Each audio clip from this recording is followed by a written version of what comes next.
मतलब है कि हर घड़ी आपके सोचने से पहले वो आपके सारे काम करता चला जाता है।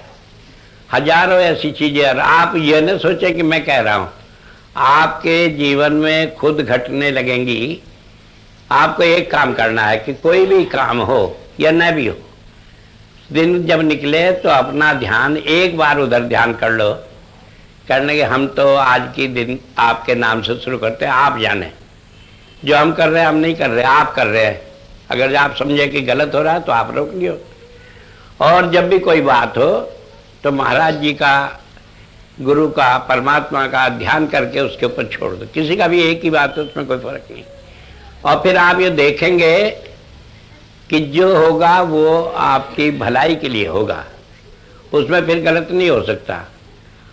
तो इसलिए बताया कि उन सारी चीजों से हर एक बात आपके लिए एक पाठ हो जाती है, एक शिक्षा हो जाती है, और आपका विश्वास बन जाता है।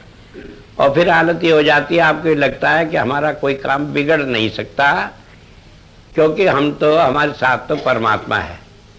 क्योंकि कबीर साहब ने कहा, कबीरा मन निर्मल भया जैसे गंगा नीर, पीछे पीछे हर फिरे कहत कबीर कबीर। कि कबीर तो हमारे पीछे पीछे, परमात्मा तो हमारे पीछे पीछे फिरता है। क्यों पीछे फिरता है? कि बताओ, कुछ काम बताओ ना, मैं करके दूं तुम्हारा काम, तुम काहे के चक्कर में पड़े हो। वो हमारे किसी काम को बिगड़ने नहीं देता। और जब हम ऐसी हालत हो जाते कि परमात्मा हमारे अंग संग रहने लगता है, तो हमारा जीवन सारे दुखों से छूट जाता है। हमें ख्याल भी नहीं होता, हाथ कट जाए, पैर कट जाए, चोट लग जाए, ऊपर से गिर पड़े, नीचे हो जाए, क्यों? संभालने वाला है। वो उतनी चोट हमें देगा जितनी से हमारे वो कर्म भी निमट जाए और हम उससे बच के निकल भी आए। क्योंकि कर्मों का भुगतान तो कराना है, वो तो कोई छुटा नहीं, उससे तो संत नहीं छुटा, दुनियादार नहीं छुटा। लेकिन वो सारे भुगतान जैसे हाथ पर रखकर हमें पार उतार लेता है।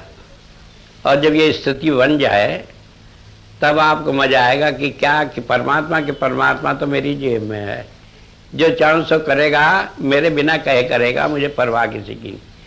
और ऐसे आदमी को जब मस्ती आती है फिर उसे दुख पास नहीं आ सकता।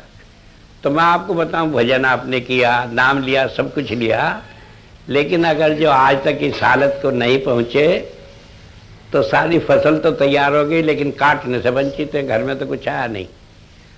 तो आप इस बात को देखें और आप देखेंगे कि कभी भी आपको निराशा हाथ नहीं लगेगी। आपके सारे काम आपके सोचने से पहले बनेंगे और आपको दुखों से छुटकारा मिलेगा। बात बहुत है, कितना ही समझाया जाओ, और ये बात कितनी समझाने से भी मन तो समझता नहीं। और आत्मा को समझाने का एक ही तरीका है कि सब परमात्मा की तरफ लगा लो, अपने आप समझ जाएगी। क्योंकि उसका अंश है, उसके सामने आते ही इसमें उसका प्रभाव आ जाता है, फिर इसे कोई समझाने की बात नहीं। तो भजन के लिए, मन को उधर लगाने के लिए एक ही काम करना है कि हम कोई काम करें तो पहले उसकी याद कर लें, और फिर आप भूल जाओ क्या कर रहे हैं। करने वाला अपने आप उसे संभालेगा, और तब आपको मालूम होगा कि हाँ, परमात्मा हमारे अंग संग है। कैसे लोगों ने इसे कहा और कैसे हम अपने जीवन में उसे अनुभव कर सकते हैं। इतनी बात कहकर ही मैं अपनी बात को समाप्त करता हूँ।